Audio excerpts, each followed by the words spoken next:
Hey, it's the Brian and Kindra Show. Welcome again. It's like a repeat. Deja vu? Wait a second. It could be the Brian, Jake, and Kindra Show. Yes. Except for we both know this time, talking about termites with Jake Persall with JCP Services, this is going to be the Brian and Jake Show. Yes. I mean, I remember. Yes. It'll be the third time I'm like, y'all don't need me. I'm just going to step right on out. So I pulled up the video that we did back in 2019 or maybe 20. It was 2019, I think. It was on a house over on Cheyenne, and this was one that somebody had purchased within our office, so we had permission to do this. But y'all destroyed that house looking for the termites, and you didn't find one. We didn't have to do much. You didn't have to do much. No, we didn't have to do much. How about this 2x4? It's still though, like it's always in my mind. I think about it a lot because it had all the examples, and I tell Jake, I wish that this was like. I mean, it's going to be live on Facebook and people can watch it on YouTube. And I get that. But man, people who are listening on podcasts, I wish that they could like look down their little phone right now and see what we saw because it was so cool. There were things that I think a lot of people have seen and not realized what they were seeing. Mm-hmm. Yep. So cool. So here we go with the science, boys. Yeah, and we're celebrating National Termite Week. What? Happy National Termite Week, I didn't even know there was such a thing. Yeah, well, now you do. We'll get you a ribbon and a bow and something. I don't know. This is the week with March 14th or something, and I have no idea what the date is because, you know, how my brain works, but I guessed really good. That's right. I've been guessing dates a lot this week. Anyway, okay, so let's start with the science. Okay. Termites are like this fun little thing that Brian gets all excited about. So y'all talk about the sciencey part of termites. Where do they live? How many are in a colony? Where does colony live? Yeah, all that stuff. Go. So termites are just a natural part of our ecosystem. They're kind of like ants or any other bugs. We kind of need them. Yeah. We do, don't we? Yeah, they help. They break down. They eat all the dead wood. That's all the limbs that fall off your trees and lay out in the yard. Termites show up and eat them. And, they serve a purpose in ecosystem. And they're fine as long as they're not eating the dead wood that our house is built out of. That's right. Could we build it out of live wood? That's a tree That house. might create tree other house. problems, but Not a fort. Yeah. Not a fort. All right, so termites. I think one of the things that I didn't know, like, what's the population of a termite colony? So the subterranean termites that we have in northwest Oklahoma typically are 100 to 200,000 individuals in a colony. And how many colonies might one find in a neighborhood? So colonies can be, there can be up 15, 20 colonies per acre, depending upon the conditions. Food supply and moisture and other things. So Sure. So you said subterranean. Is there? So in North America, there are 3 different termites that cause problems in houses. Well, there's a 4th if you live in Florida, but so there's subterranean, drywood, and Formosan termites. Formosans are much bigger colonies. They're very destructive. They're typically in the southeast United States where it's a lot warmer, a lot more moisture. Drywood termites typically are in the desert states out west. The only ones that we have in northwest Oklahoma are the subterraneans. So do I remember correctly that there's one that eats railroad ties? With the creosote and all that, they just eat through that. Okay. I'm not sure. I've never inspected railroad ties, so I don't know. But I remember that once someone was saying that they've got so fierce that you can't, like creosote can't even stop them. And I thought, holy cow, those would be vicious. That would be bad. That would be horrible. Because let's see, they're everywhere. They are everywhere. Yeah, they're everywhere. Railroad toads. If you're in Alaska, you don't have to worry about them. If you're far enough north that you have permafrost. You don't have to worry about termites. Yeah. But It's like another vote for Alaska. Yeah. Alaska, here we go. All right, so here we are. Talked about colonies. I want to talk about the inspection process. So last show we talked about how you're a home inspector. So you can also add so when you go to inspect a home, you can also add a termite inspection, or we can have you termite inspect independently. Are there other inspections that we could add on with you real quick? I forgot to ask you that. Those are the main ones. Some of the other home inspectors offer like sewer cameras and some of that stuff. I feel like those are pretty specialized services. So, I kind of leave those to the specialized professionals. Sure. Okay. But so, just the general home inspection and termite is. Okay. All right. So when you're doing a termite inspection, so last time I had you kind of walk us through what you're looking for with a home inspection. Now walk us through what you're looking for with a termite inspection. So to boil it, there's two main things. You're looking for conducive conditions. So that is, say, wood to ground contact. Say dirt in your crawl space is touching floor joists. That makes it very easy for termites to get into the house. Or excessive moisture. Termites need moisture in their to live, basically. So damp environments make it more conducive and easier for them to thrive. So excessive moisture around your house can be a conducive condition. So, that's one thing I'm looking for. And then the other is signs of active termites. So, and usually, so termites, they live in the soil. They dry out real easily. So they build shelter tubes that they travel in. And, you can spot those shelter tubes at times, or whenever they're in a wall, typically you can't see them in the wall, but a lot of times they will kick open holes to kick their waste out as they're feeding. And so you can spot the signs of that. Or they enjoy eating the paper off a drywall. That's one of their favorite foods. It's like dessert or something, isn't it? So, that will leave some fairly obvious signs when they've been doing that. So you're just looking for sometimes it's just a little pinhole in the wall. Sometimes it's really obvious that they've been there. But I want to talk about the pinholes because I think that absolutely shocked me. So this has been a number of years ago, probably 2010, maybe around that time frame, maybe up to 2012. But this has been that long ago. So I was seasoned in real estate, but not like today. Today there's thousands of transactions behind us. But I remember, we had gone through this whole house. All the outside, he'd done all the inside. And right as he was leaving, he goes, "Oh, I missed that." And I'm like, "What? What did you miss?" "I don't see anything." And it was those little tiny pinholes. It literally looked like someone had just put something to the wall. a thumbtack in the wall. And he said, "No, that's termite debris," which is really, it's termite poop, right? Yeah. This is the only time I get to talk about poop on the radio, so here we are.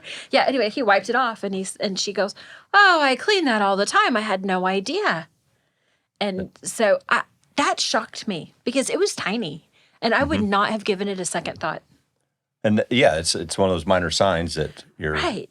Because I was looking for the tubes up the walls. I was looking for where I don't even know how to describe that, but where you can just push your little finger into a little tube in the wall and it just smashes into the sheetrock, and you go, "Oh, we got a termite problem." But this was totally different. Yeah. I guess the tubes were coming, weren't they? It just hadn't left enough time that would have been evident. So that's right. Yeah, So I think that's crazy. So this is the same with the home inspection, that you're very specific how you do this. You've got your little flashlight and you're looking at all the walls and the house that we talked about a few minutes ago with that Cheyenne house. Yeah. Everybody on Cheyenne right now is like, "Was it mine? Was it mine? Was it mine?" Probably not. Probably not. It's vacant right now. But that's one of the things that you had found in a corner. You said, "Look, see these two little holes," and I think that's the same. I think that was the same thing. Yeah, just a couple little pinholes or something. Yeah. Right, and again, this is where the value of having a trained professional is so evident. We had seen evidence. Yeah, it was hard to miss in this house. But if those had been the only evidence, we probably wouldn't have noticed it. And so I think that's the value. I wanted to ask, this is kind of changing just a little bit the subject, but we talk a lot on our show about having a pre-home inspection.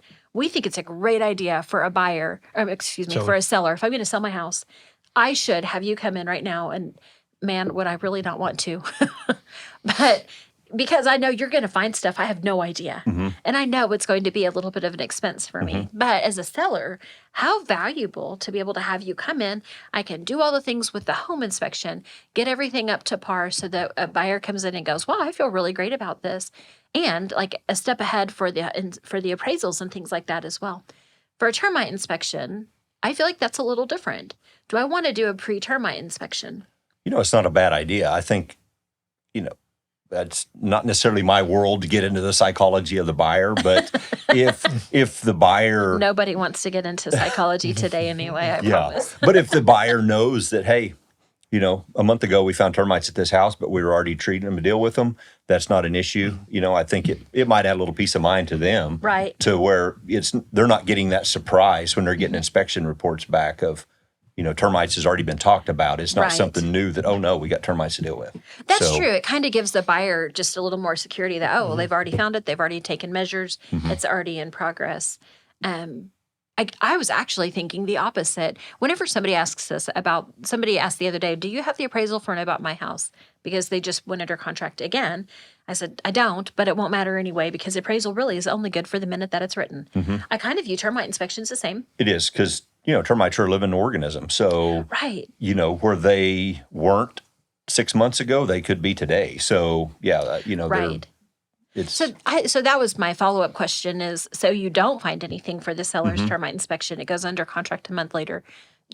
Do we still encourage that buyer to have another termite inspection, or do they feel pretty safe? What would you do? Well, first off, I mean, I'm working for my client at the time, so if I'm inspecting for the seller, I'm gonna give the same report regardless. Yes. But the buyer, I would encourage them still to get their own inspection. Right. Just because the inspector is working for you whenever you're the buyer. So Awesome. That's great. And they expire what, in a year? Termite inspection is good for a year? I think so. I mean, I think for the lenders, they require one has to be less than 12 months old for a home inspection or a termite inspection. Yeah. So, like kind of we talked about, they're a moving organism. Yep. So just because one was done 6 months ago, I wouldn't, Yeah. Okay, so home inspections for buyers, termite inspections for buyers, definitely yes, we try to encourage that. And that's really cheap. I mean, they're $150, $175. Yeah, $125. $125. So. Yeah, so shoot. I showed him my little text message and said, this is how I do it. I send the same thing out to every buyer. I know we talked about this last show. It feels like it was 10 minutes ago, but really it's been a week. Okay, so anyway, but in that text message, I have $150 also because distance too. Like I don't ever know. Yeah, do you charge different if it's at Moreland or if it's at Mutual or if it's at Shattuck? So I try to estimate high for my buyers. So I don't want buyers to be like, well, you told me. Right, but I didn't charge you. I leave that up to you guys. Okay, but we encourage all the inspections that a buyer would want to have with every purchase, because we know we don't live there, and we know, again, what I think is normal may not really be normal to you or to anyone, because, But anyway, all right, so I wanted to ask you, I just lost where it was. So another protection piece on that, even if you're doing it for the buyer or the seller, is preventative stuff. And that's another thing that's in your inspection is like, hey, you have firewood against your house. What all other preventative things do you see that? Well, that's a good one right there. I mean, stacking firewood up against your house. I mean, that's a good food source for termites. Dead wood on dirt. But how much do you see that? I guess not as often. It's not as common. I mean, a lot of people have wood fireplaces, or not as much. So it's like, I feel like 10 years ago it was in every report. Yeah. But I guess right now I'm not seeing it as often. I don't know how many times we've had to have a seller move the wood away from stack the away house. from the house. Yeah. Yes. But I guess it's probably not. We're not seeing as many wood burning stoves as we did. Yeah, maybe 1 in 10. Right. I don't know. It's not as common, but. And then crawl space houses. Crawl space houses, for one, is, look into your crawl space once in a while. I mean, and I'm guilty of this. My house is on a crawl space, and I don't get under there unless I have to. But, I've seen lots of remodelers who are like, I'm going to replace this wood, and then they just leave it under the house. Yes. Yeah, that's a big one, is wood debris under the house. There's... Typically, a house that's been remodeled has lots of it. So you're trying to eliminate food sources. So like we talked about earlier with conducive conditions. So any unnecessary food sources that are readily available to termites, move those away from the house, and the excessive moisture. I was in a house just maybe a week ago. They were doing a remodel. We went in the house, and they just had 2x6 on the ground with the 2x6 bracing up the floor joists. And I was like, the contractor was there with the heat and air guy, and he's like, I don't know whether we should get started or not. And I'm like, is this? She goes, we're seeing lots of issues. I said, we're waiting on code enforcement to get here before we make our next move. And it was some DIY stuff. But yeah, it was, thought, man, that was a big no-no. Yeah. Okay, so what about inside, though? I think a lot of times we focus on conducive issues outside. Are there conducive situations inside that we need to be watching for? Not. There's Other than the hole in your bathtub. Yeah, so gophers getting in bath traps and pushing up dirt. I've seen that several times of the hollow cavity under a bathtub being completely full of dirt, where a gopher has got under a house and pushed his dirt up into the voids under the bathtub, and then now has dirt connected to wood. now you have gophers. So, and I don't, that's not an easy to eliminate problem. Oh, it's but horrible because you're literally on your belly having to move dirt, right? Yeah, I mean, I'm depends where it's not. at. I mean, so a lot of the time is if it's in your house with a concrete floor, like just because I have a concrete floor doesn't mean I'm safe. Right. They'll push that dirt up inside there. You pull the access panel off the back of your bathtub, which might be in a closet or wherever. Oh, you mean like inside the house? Inside the house. Inside You the pull house. it out, Oh, and there's golly. dirt packed up all up in there. Yeah, I've shot backed out Yes. 20 gallons dirt from underneath the bathtub before. Yes. So, Oh, yeah, my goodness. Yeah. This is mind-blowing for me. And my yard is full of stinking gophers. Or, I mean, they want to be there, but my dog won't let them. So now it's just full Holes. of now it's just full of trails where my dog has hunted the gophers, but fine, whatever. Okay, so it's like I just can't quite wrap my mind around that. So, but I don't know. How do I know that that's happening? that's going to be difficult if you don't have any kind of access cut in the wall behind the tub. I mean, you really don't. So I swear, it's not daughter, a super common thing. I'm just in a lot of houses, Yeah. so I'm if my bound to see daughter was some strange listening right stuff. now, she'd be like going home and opening every access panel looking for the dirt. Okay, I mean, there's one north of town right now that's that way. I mean, you walk in the house, the access panel's open, and it is full of dirt. Okay, well, The house is I had no vacant, idea. but I should have took a picture of it. But it's Yeah, you should have. That's crazy. I'm going to send you back. Okay. Follow-up question to that. Like, I remember, this has been 20 years. This is forever ago. One of my dear, dear friends was telling me, she says, yeah, we got to have termite people come and da-da-da-da. This is a different community. But she said they had pulled out a box of pictures and the box just disintegrated and termites had gotten in that closet. So in my mind, from then on, it was like, no more paper boxes in the house. Like, that's how I interpreted that. Am I crazy, or is that a thing? Like, did those boxes encourage termites? No. Okay, they were already there, and they just found some new things to feed on. So Softer, paper easier is a dead wood product, Right. so termites will eat that. Termites forage. They're not necessarily attracted to a certain area. Okay, good. Yes. I mean, but they do. You know how you see ants in your yard crawling on the surface everywhere, foraging for food? Termites are the same, just underground. they're just underground. And they're constantly foraging, looking for food sources. And when they find something, then they will lead the colony and they will travel back and forth to that food source. And they take the food source back to the colony. back to the colony. Awesome. Let's talk about a bait system. So Aha. Okay, so really, So the bait system is using the termites' natural biology against them, because you're putting an alternate food source out around the house, near the house, right. that happens to be poison. And when they find the bait system, they feed on it, take it back to the colony and share it, and poison out the whole colony. They don't attract termites. They just find them in their natural foraging. So you're not attracting termites to your house by putting out a bait system. You're just working with their biology against them. So. And that works because it's a symbiotic relationship, because there's actually two organisms in one termite.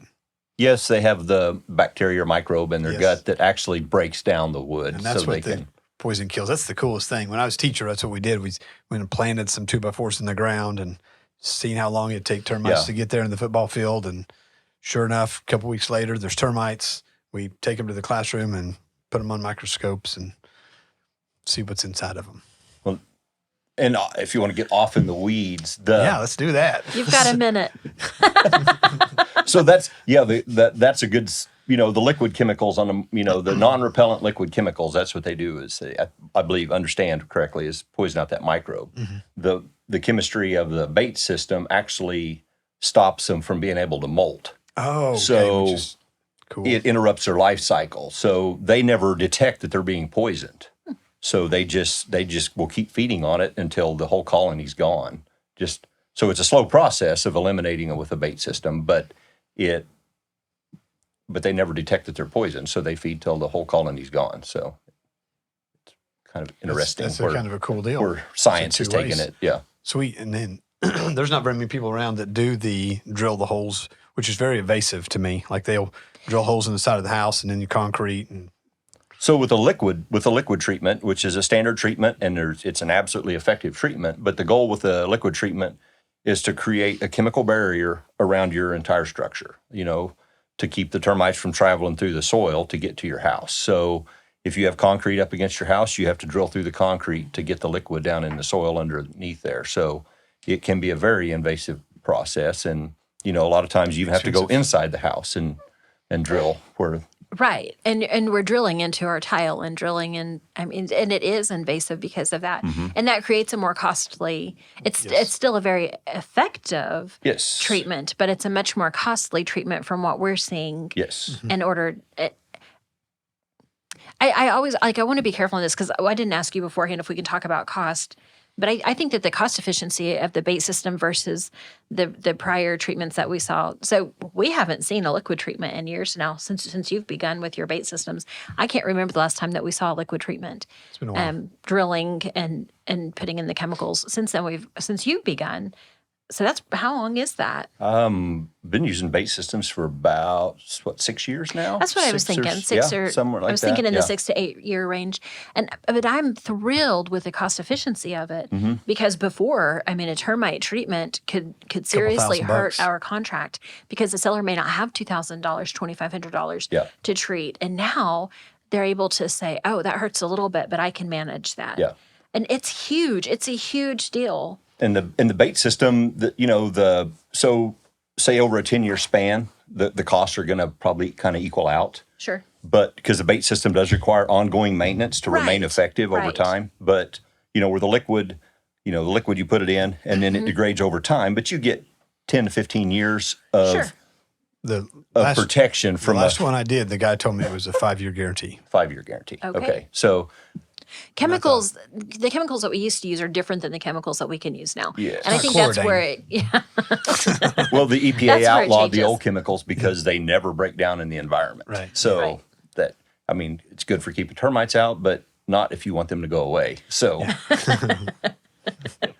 Yes. Right. So the bait system. Tell us what does the installation look like? And if you want to go into cost, please feel free to do that as well. But describe the installation process and then the maintenance process of a bait system. So the bait cartridges get installed approximately every 10 foot just around the structure. And they're in the soil out. I can place them all the way up to 10 feet out. So. Usually try to place them 18 to 24 inches out from the structure, every 10 foot all the way around. Usually if I got to skip over a driveway or something, that's not a big deal, that gap. Because, a typical house may have 25, 30 stations around it. The termites only have to find one of those stations for it to be an effective treatment for them to eliminate the colony. So, it's a non-invasive. The bait stations are out of sight. Usually by the end of the first year, the grass has grown over them, or you don't even see them anymore. Right. So and then they're serviced annually. So the bait is formulated where it holds up fine. Basically until it's eaten. So as long as it's under contract, I come back every year, service it, replace any bait as needed, and your protection's as good in 10 years as it was the day it was put in. So that's the nice thing about a bait system is the protection is always there. So, and so whenever you go to maintain the bait system, you pull that up out of the ground, you inspect each one of the bait systems and you see, oh, this one's been eaten on. So then you replace that particular bait system. Correct. So, if you have 15 out there, but only one of them has been eaten off of, that would feel like a good sign. But you replace that one. Right. Okay. Yes. And then, in addition to that, so there are other companies that have some kind of a contract where they come in every year and they re-inspect the house every year. When do I need to have my home how often do I want to have my home inspected with a bait station or without a bait station? Does it matter?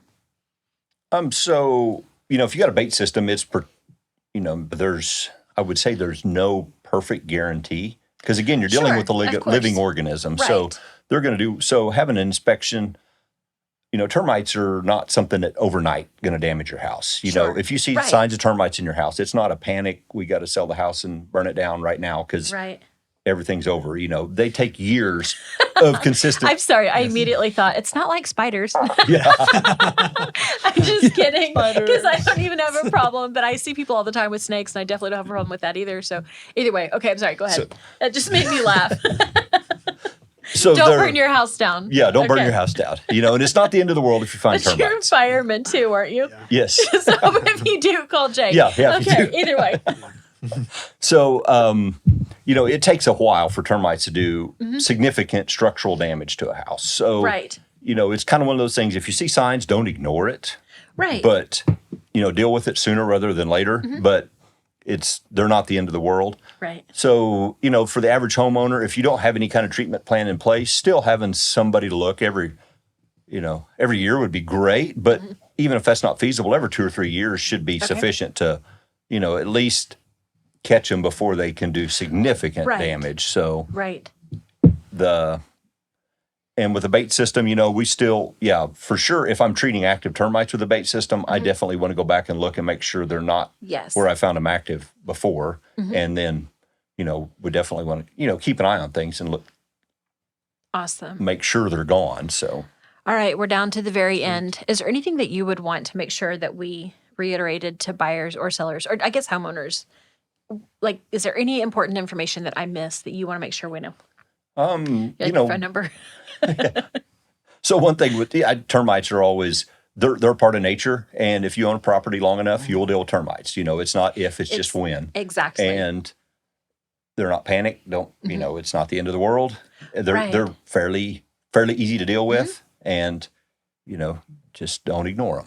Absolutely. I would say that. So, All right, so if somebody is listening right now and they're like, I better have him come check, who do they call? I'm JCP Services. My phone number is 580-334-5381, and I'm located here in Woodward, Oklahoma. So Awesome.